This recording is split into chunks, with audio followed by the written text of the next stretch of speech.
नमस्कार दोस्तों, DD red के एक और रिएक्शन वीडियो में आप सभी का स्वागत है। मैं हूं आलोक। तो दोस्तों, जब से इजराइल की तरफ से बार बार पाकिस्तान का नाम लिया जा रहा है, पाकिस्तान से जो रिएक्शंस आ रहे हैं, पाकिस्तान से जो बातें हो रही हैं, वो आपको बताएंगी कि एक्चुअल में पाकिस्तानी क्या है। एक्चुअल तो पता ही है ना आपको, ये जनरल नियाजी 93,000, ये बड़े बड़े दावे जरूर कर सकते हैं, कैमरे पर आकर बोलेंगे हम तो ये हैं, हम तो वो हैं, लेकिन असलियत क्या है ना, वो धीरे धीरे दिख रही हैं चीजें। और यूनाइटेड नेशन में लगातार पाकिस्तान की इंसल्ट हो रही है, पाकिस्तान की बेइज्जती की जा रही है, और इजराइल के द्वारा भी की जा रही है भयानक टाइप से। भारत तो कर ही रहा है, इजराइल की तरफ से भी की जा रही है, और पाकिस्तानियों के सर पे खतरा मंडरा रहा है। अब वो सोचने पर मजबूर हुए हैं कि बेटा अब की बार तो फंसेंगे। और ये जो जितने भी ये लोग दावे करते हैं कि हमारे पास एटम बम है, ये है, वो है, इजरायलियों को भी पता है कि आपके पास क्या है, हमें भी पता है आपके पास क्या है। 99 में भी हमें पता था कि आपके पास एटॉमिक हथियार हैं, पता था ना। उसके बाद भी हमने नहीं छोड़ा। ऑपरेशन सिंदूर मई 2025 में ही पता था कि आपके पास एटॉमिक पावर है, एटमी पावर है। उसके बाद भी हमने नहीं छोड़ा। और हमारी तरफ से तो ये बिल्कुल क्लियर कर दिया गया है, क्रिस्टल क्लियर। लगा दो भाई स्क्रीनशॉट। हमारे पीएम ने तो साफ कहा कि न्यूक्लियर ब्लैकमेलिंग अब नहीं चलने वाली। हमें घंटा फर्क नहीं पड़ता कि आप न्यूक्लियर पावर हो या नहीं हो। अगर आप आतंकवाद को सपोर्ट करोगे, अगर आप आतंकवादियों को हार्बर करोगे, तो ठुकाई जारी रहेगी, होती रहेगी। और इजराइल ने भी कह दिया। तो चलिए भाई वीडियो देखते हैं, मजा आने वाला है। Osama bin Laden was in Pakistan and he was killed on your territory.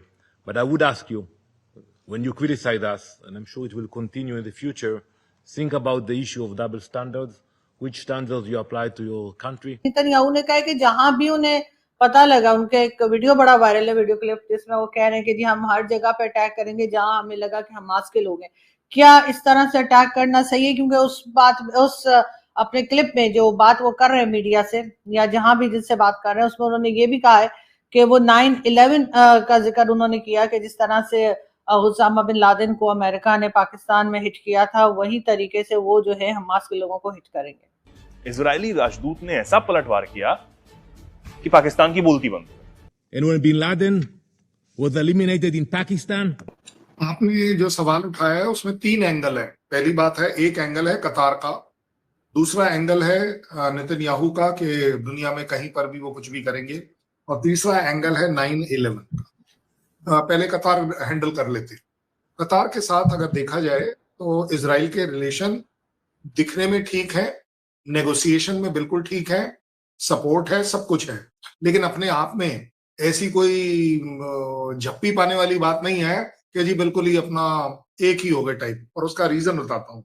अगर आप देखें, I think it was in 1996 कि जब पहली बार कतार ने अपना ट्रेड रिलेशन अनऑफिशियली इजराइल के साथ शुरू किया था, और वहां से थोड़ी इंप्रूवमेंट स्टार्ट होती चली गई, लेकिन उनको वो ब्रेक करना पड़ा I think around 2008-9 I think 2009 में, कि उसको उन्होंने ब्रेक किया, क्योंकि ये कोई ऑपरेशन था जो इजराइल ने किया, कास्ट एंड या क्या बोलते हैं, cast lead operation, cast lead, that was the operation which they did, और उसके वजह से उनके बीच का वो ट्रेड टोटली स्टॉप हो गया। भारत और नेतन्याहू, नरेंद्र मोदी तो मेरे ख्याल से बिल्कुल वो बिछड़े हुए भाई लगते हैं। इजरायली राजदूत की तरफ से ये कहा गया कि जब पाकिस्तान में बिन लादेन का सफाया हुआ तो सवाल नहीं पूछा गया कि विदेशी धरती पर आतंकियों को क्यों निशाना बनाया गया। सवाल यह था कि आतंकियों को पनाह क्यों दी गई। फिर भी अगर एक मोटे तौर पर बात, यही तो दिक्कत है, यही तो दोगलापन है। भारत भी यही दोगलापन उजागर कर रहा है। जब निज्जर मारा गया कनाडा में, हालांकि कनाडा अभी तक ये प्रूफ नहीं कर पाया कि इसमें भारत का हाथ है, भारत के एजेंसीज का हाथ है, वो आपसे उनका गैंग वॉर का मामला था, जो भी था, व्हाटएवर। लेकिन जिस तरह से हमें अक्यूज किया गया, जिस तरह से अमेरिका ने हमें अक्यूज किया कि पन्नू की हत्या की साजिश रची जा रही थी और ये किया जा रहा था, उसमें भारत के लोग शामिल हैं और ऐसा है वैसा है, तो जब आप ओसामा बिन लादेन आपके लिए खतरा था और आप उसको जाकर पाकिस्तान में घुसकर पाकिस्तान को बिना बताए मारते हो, तो इससे पाकिस्तान की सोवरेनिटी भंग नहीं होती है?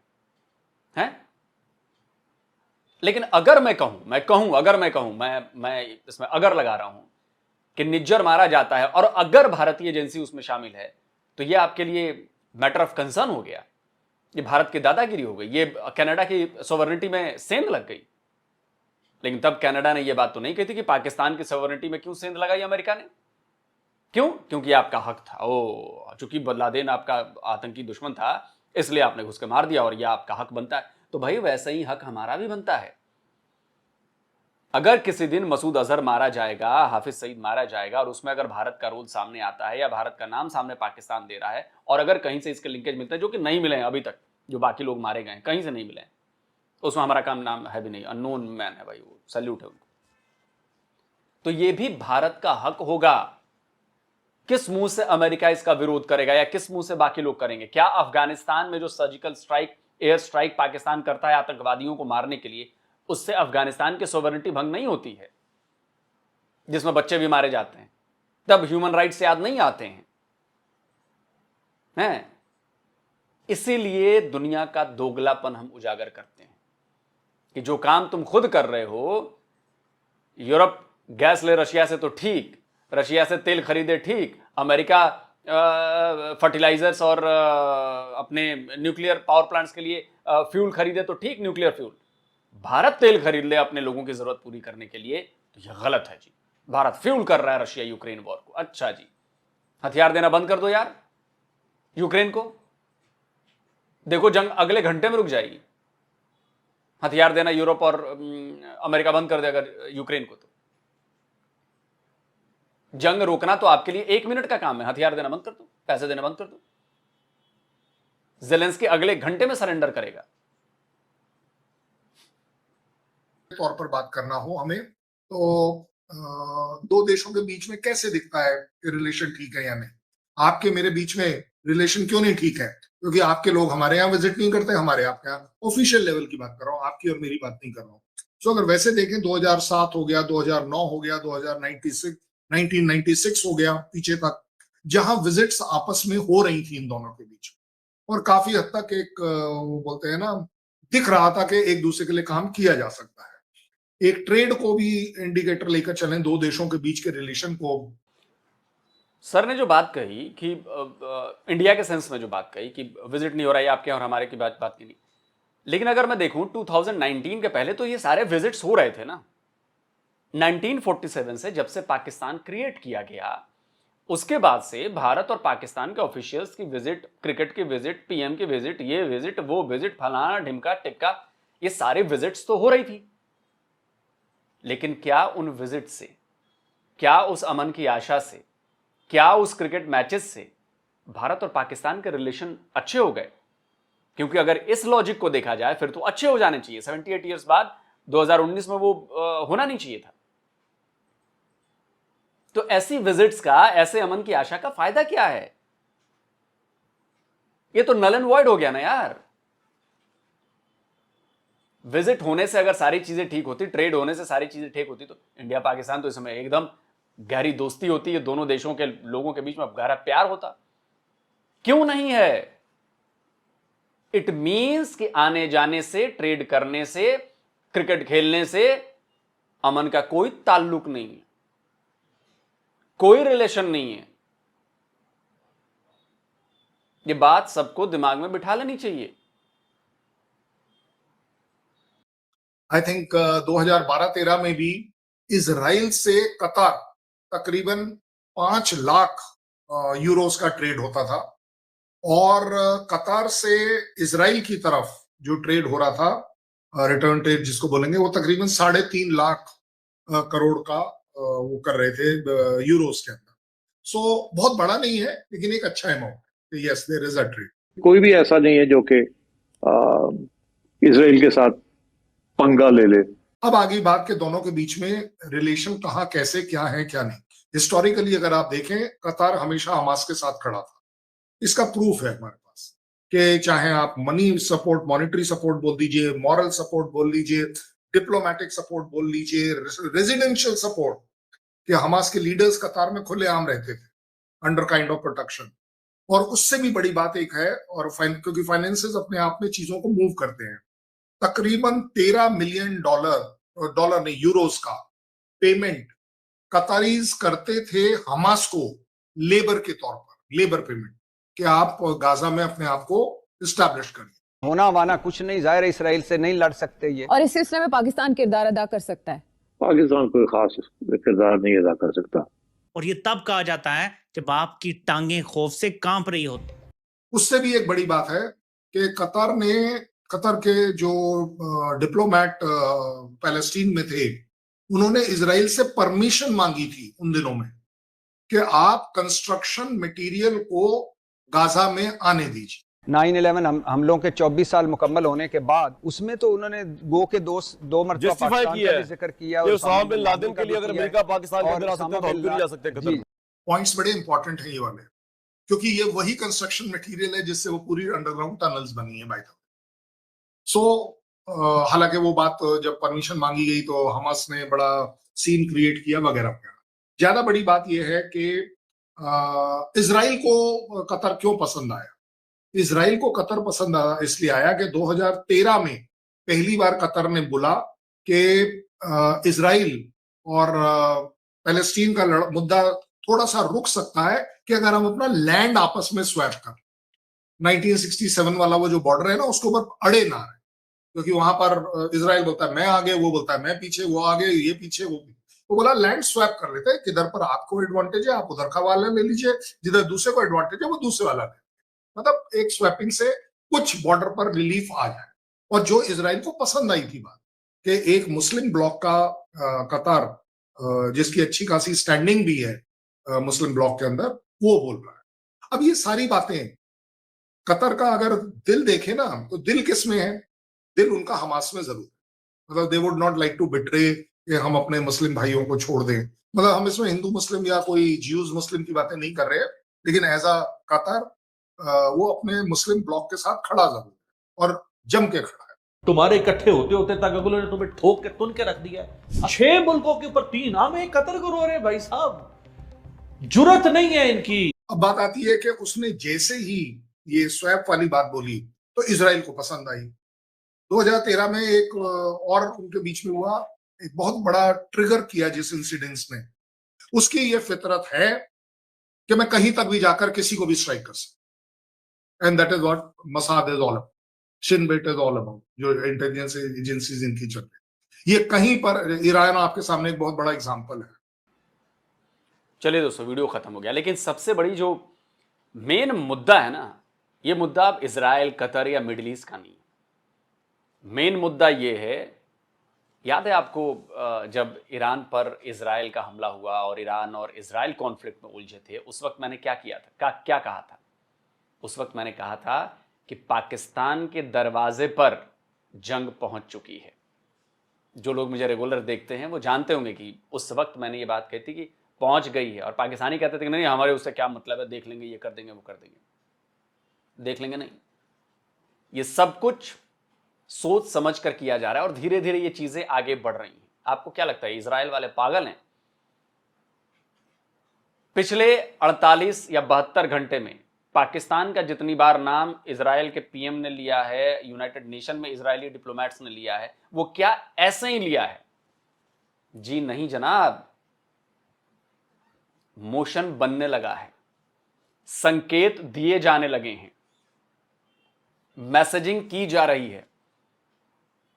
और कैसे ये सारी कड़ियां जुड़ती हैं, मैं ये अभी साबित करूंगा अभी आपको, और बड़ा मजेदार ये सारी चीजें होंगी। चलिए मैं आपको दिखाता हूं। ये देखिए, ये एनडीटीवी की खबर है आज से 4 महीने पहले की, 24 अप्रैल 2025 की। Hamas leaders visited PoK, Israel envoy on link with पाक बेस्ड लश्कर। इजराइल के जो इनवॉय हैं, जो इजराइल के एम्बेसडर हैं भारत में, एजार रुवे एजार, उन्होंने जब पहलगाम हमला हुआ था उसके बाद यह बयान दिया था कि इसका संबंध जो है वो हमास लीडर्स के जो विजिट हुई थी पाकिस्तान ऑक्युपाइड कश्मीर में, जहां पर वो जैश-ए मोहम्मद के आतंकवादियों से मिले थे, वो टीम थी, इसका लिंक उससे है। आप बस कड़ियां जोड़िए, ठीक।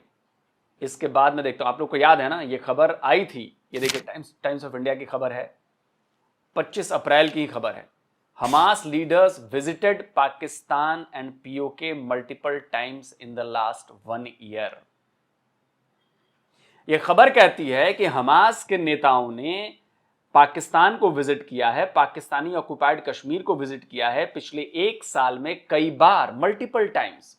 आप कड़ियां जोड़ते रहिए, क्यों पाकिस्तान आ रहा है इजराइल के निशाने पर, और ये आएगा। ये बयान ऐसे ही नेतन्याहू ने नहीं दिया है कि पाकिस्तान में ओसामा बिन लादेन मिलता है और अमेरिका जाकर उसे मारता है, तब इसको सही करार दिया जाता है, इसकी तारीफें की जाती हैं। और यही काम जब इजराइल ने किया है कतर में, तो आपको प्रॉब्लम हो रही है। और उन्होंने बड़ी इंपॉर्टेंट बात करी कि अगर कतर या दूसरे देश जो हमास नेताओं को, आतंकवाद को पनाह देते हैं, अगर उन्होंने ये ऐसा करना बंद नहीं किया तो इजराइल करेगा। इतना ही काफी है। और ये सबूत मैं आपको दे रहा हूं कि सबूत पाकिस्तान और हमास के कैसे जुड़ रहे हैं। नेतन्याहू ने ऐसी ही कोई बात नहीं कही है।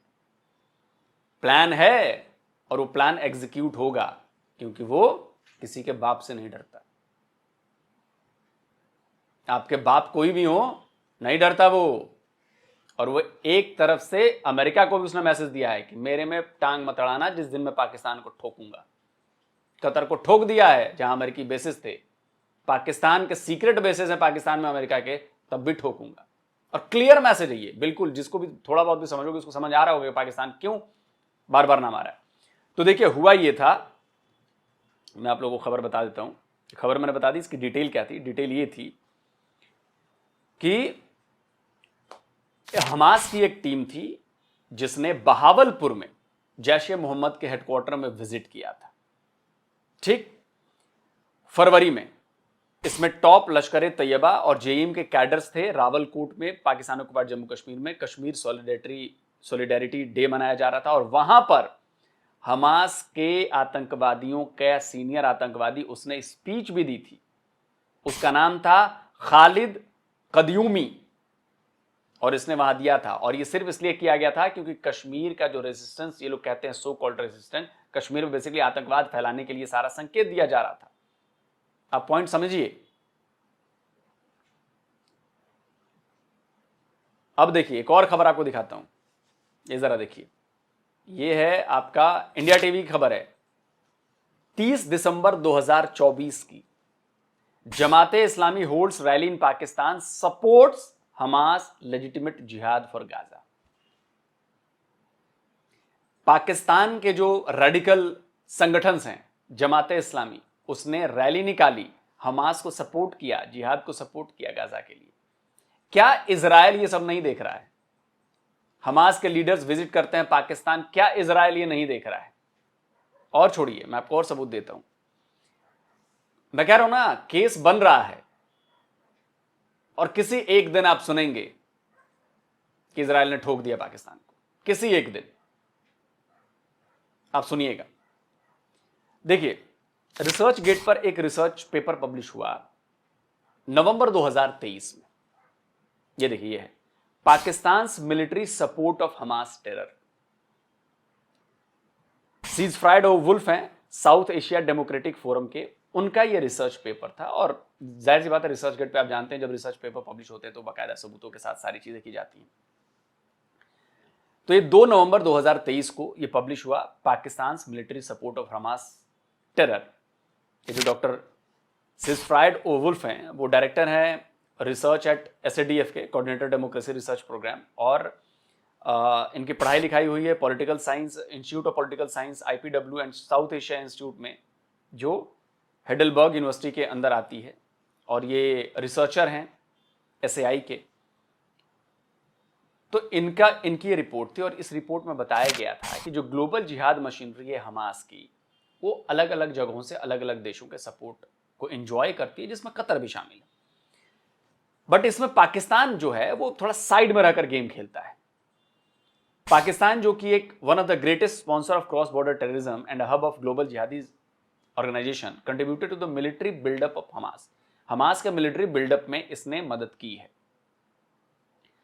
और मोरल, डिप्लोमेटिक और पॉलिटिकल सपोर्ट से आगे बढ़ के साइड से इन्होंने किया है। हमास का आइडियोलॉजिकल रूट जो है पाकिस्तान में, ये मैंने साबित कर दिया। उसके सपोर्ट में रैलीज निकलती हैं, उसके हमास के लीडर्स आते हैं पाकिस्तान में, विजिट करते हैं। इससे साबित हो जाता है कि आइडियोलॉजिकल रूट जो है वो पाकिस्तान में है। ये रिसर्च पेपर कहती है। और ये लोग ओपन पब्लिसाइजिंग जिहाद जो है ये पाकिस्तानी आर्मी के इमेज को बनाने के लिए किया जाता है, ताकि लोगों को ये लगे कि भाई ये इस्लाम की ग्लोरी के लिए काम कर रहे हैं पाकिस्तान के लोग, पाकिस्तान की आर्मी। चूंकि इस्लाम से ही जुड़ेगी ये चीजें, इसके बिना ये नहीं कर सकते। ये according to Fabian Basharat from the think tank centre of political and foreign affairs, उनका कहना है कि हमास के साथ जो इनका लिंक है ना, ये बड़ा जबरदस्त है। Pakistan offered $3 million as a aid for the Palestinian authority and support for Hamas. $3 million ये इन्होंने दिया था हमास को। और चूंकि इंटरनेशनल रिलेशन में इनके पंगे हैं, पाकिस्तान को पैसों की जरूरत है। और पाकिस्तान को पैसे कहां से आते हैं? अमेरिका की तरफ से आते हैं। इसलिए ये बड़ी चालाकी से डील करते हैं कि Islamabad tries to avoid establishing a direct official link with Hamas to avoid diplomatic difficulties with Washington. तो ये डायरेक्ट कनेक्शन में ही आते, इनडायरेक्ट रूट से पीछे बैकडोर से ये हमास को मदद करते हैं। डायरेक्टली नहीं आएंगे क्योंकि डर है ना, पैसे आने बंद हो जाएंगे। और ये जो सारे फैक्टर हैं, ये हमास पाकिस्तान लिंक को जो मेनी इंटरनेशनल ऑब्जर्वर्स हैं उनके रडार से हटा देते हैं कि चलो ये डायरेक्टली तो लिंक नहीं है, कहीं से थोड़ा बहुत कोई इंडिविजुअल होगा, लेकिन इसके पीछे है पाकिस्तान आर्मी। और इस पूरी रिपोर्ट में इसी की बात की गई है कि पाकिस्तानी आर्मी ने किस तरह ये सारा सपोर्ट की चुपके करते हैं, ये सारी चीजें हैं। इस सारी डिटेल्स बताने का मेरा मकसद ये है कि ये केस तैयार हो चुका है पाकिस्तान पर अटैक करने के लिए। मैं ये नहीं कह रहा कि कल ही हो जाएगा अटैक, 6 महीने, साल भर, 2 साल, 5 साल भी लग सकते हैं इसमें, लेकिन ये प्रोसेस जो है वो शुरू हो गया है। और जो प्रोसेस है सिग्नलिंग की, मैसेजिंग की, वो इजराइल की तरफ से शुरू हो चुकी है। बार बार पाकिस्तान का नाम लिया जाना, ये सिग्नलिंग की जा रही है कि Pakistan will be the next target of Israel. Pakistan जो है वो इजराइल की टारगेट लिस्ट में आ चुका है, और वो आज से नहीं है, बहुत पहले से। और मुझे लग रहा है कि कोई न्यूक्लियर ब्लैकमेल काम नहीं करेगा, ये क्लियरिटी दी जा चुकी है। और ये जो मैडम फिजा खलीफा कह रही थी ना कि मोदी और नेतन्याहू भाई भाई हैं कि नहीं वो नहीं पता, लेकिन आतंकवाद के खिलाफ लड़ाई में पाकिस्तान को ठोकना बहुत जरूरी है, क्योंकि पाकिस्तान को अगर सबक ढंग से नहीं सिखाया गया, आतंकवाद कम नहीं होगा पूरी दुनिया में। दोस्तों, आप क्या कहते हैं? आपको ये डिटेल्स कैसी लगी? और इस डिटेल्स को फैलाइए चारों तरफ, ताकि पाकिस्तानियों तक बात पहुंचे कि वो कितने बड़े खतरे में आ गए हैं। उनकी आर्मी और उनकी पॉलिटिकल लीडरशिप ने उनको कितने बड़े खतरे के करीब पहुंचा दिया है। एक तरफ भारत, एक तरफ इजराइल। सोचिए क्या होगा। तो इससे बचना है तो बेहतर है आतंकवाद का रास्ता छोड़ें, अपने बच्चों को आतंकवादियों के कैंपों में भेजना बंद करें, और अपनी सरकार, अपनी आर्मी पर दबाव डालें कि तुम पाकिस्तान के लिए काम करो, पाकिस्तान की बेहतरी के लिए काम करो, पाकिस्तान की इकोनॉमी, पाकिस्तान के रोजगार, पाकिस्तान में इंडस्ट्रीज के लिए काम करो। ये सब करना बंद करो, वरना करोगे तुम, भुगते जाएंगे पाकिस्तान के लोग। ठीक ये वही है कर रहे हैं हमास के आतंकवादी, भुगत रहे हैं लोग वहां के फलस्तीन, गाजा के लोग। फैसला आपने करना है, चूज आपने करना है, आपकी मर्जी। दोस्तों, आप क्या कहते हो? कमेंट करिए। और जिन दोस्तों ने अभी तक डीडी रेड को सब्सक्राइब नहीं किया तो भाई थोड़ा सब्सक्राइब कर दीजिए, बिल्कुल फ्री है सब्सक्रिप्शन, इसमें कोई दिक्कत नहीं है, कंटेंट भी फ्री आता है यहाँ पर। और बेल आइकन जरूर प्रेस करिएगा, साथ में ऑल नोटिफिकेशन ऑन करिएगा, ताकि हमारे द्वारा अपलोड किए गए हर वीडियो की जानकारी आप तक फौरन पहुंच जाए। जल्द मिलता हूं एक और नए वीडियो के साथ। नमस्कार, जय हिंद। तो अगर आप चाहते हैं मुझसे बात करना, मुझसे कोई सवाल पूछना, तो फैन कॉल पर आप मुझसे कनेक्ट हो सकते हैं। फैन कॉल में ये सुविधा है कि आप अपने हिसाब से वहां पर जाकर टाइम स्लॉट बुक कर सकते हैं कि आपको फलाने दिन मुझसे बात करनी है, फलाने टाइम पे मुझसे बात करनी है। लेकिन ये भी बता दूं कि ये पेड सर्विस है,